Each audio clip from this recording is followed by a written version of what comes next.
আপনি কি জানেন বাংলাদেশে কুরবানি ঈদে সবচেয়ে বেশি গরু কুরবানি হয় কোন জেলায়? আজকের ভিডিওতে আমরা জানব সেই জেলার নাম, পরিসংখ্যান এবং এর পিছনের কারণ। চলুন শুরু করি।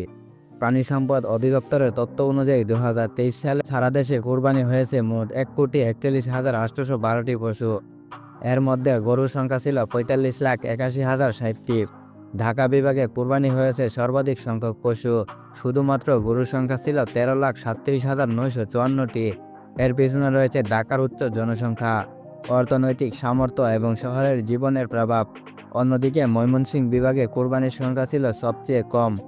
গরুর সংখ্যা ছিল 1,90,805টি। এর পিছনে রয়েছে গ্রামীণ অর্থনীতি এবং পশুপালনের পরিমাণ কম হওয়া। চট্টগ্রাম বিভাগে গরুর সংখ্যা ছিল 12,17,747টি, যা দ্বিতীয় সর্বোচ্চ। রাজশাহী বিভাগে গরুর সংখ্যা ছিল 7,20,472টি। এই পরিসংখ্যান থেকে বোঝা যায় শহরাঞ্চলে কুরবানির সংখ্যা বেশি হলেও গ্রামীণ এলাকায় পশু উৎপাদন বেশি হয়। আপনি কোন জেলায় থাকেন? আপনার এলাকায় কুরবানির সংখ্যা কেমন? কমেন্টে জানাতে ভুলবেন না। ভিডিওটি ভালো লাগলে লাইক দিন, শেয়ার করুন এবং চ্যানেলটি সাবস্ক্রাইব করুন। ধন্যবাদ।